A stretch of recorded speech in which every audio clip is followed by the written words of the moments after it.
Selon les conditions météorologiques présentes au moment de sa mise en œuvre, le béton frais risque de se fissurer lors de son durcissement.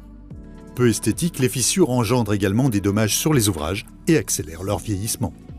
Réaliser une cure du béton consiste à protéger celui-ci durant sa phase de durcissement, afin d'assurer une maturation satisfaisante qui aboutira à une résistance optimale.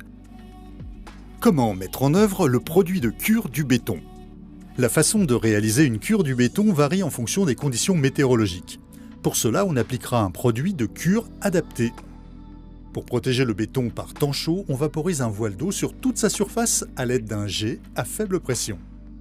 Un autre moyen consiste à recouvrir le béton frais avec un géotextile imprégné d'eau. Ces deux méthodes visent à maintenir suffisamment l'humidité de la surface le temps que le béton fasse sa prise. Par temps pluvieux, pour éviter le trempage de la surface, on installe au-dessus du béton une bâche imperméable, en vérifiant qu'elle ne touche pas la dalle bétonnée, au risque d'altérer sa planéité. Enfin, par temps froid, on assure la mise hors gel du béton au moyen d'une bâche ou d'un isolant. En effet, à température négative, la prise du béton est altérée.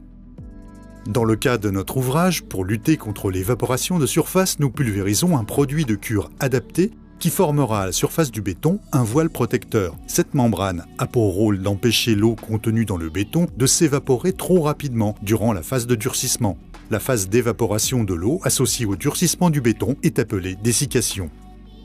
Les produits de cure s'appliquent à l'aide d'un pulvérisateur propre dès que la brillance superficielle due à l'eau de ressuage a disparu. Les produits de cure sont des produits chimiques, il est impératif de porter les EPI adaptés avant de les manipuler. Gants, lunettes et masques, et de ne pas les rejeter dans la nature. Le produit de cure se pulvérise dans les 30 minutes qui suivent le tirage du béton et après lissage de celui-ci. Les produits de cure contiennent souvent un colorant qui permet de distinguer les zones traitées des zones non traitées. On veillera à répartir le produit de cure de façon régulière, en évitant l'apparition de flaques de surdosage, et on procédera à l'avancement pour les dalles de grande surface.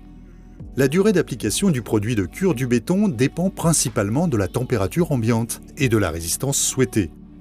Cette durée varie de 3 à 7 jours et peut être allongée si la température ambiante est basse. Le produit de cure est tenu en place jusqu'à ce que le béton atteigne 50 à 70% de sa résistance à la compression. Une fois le béton durci, le produit de cure est enlevé par sablage, ponçage, lavage à l'eau ou par application d'un produit décapant suivi d'un brossage.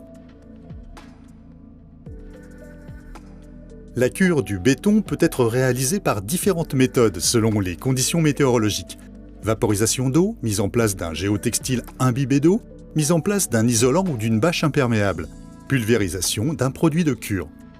La cure par pulvérisation de produits permet de protéger le béton de la dessiccation.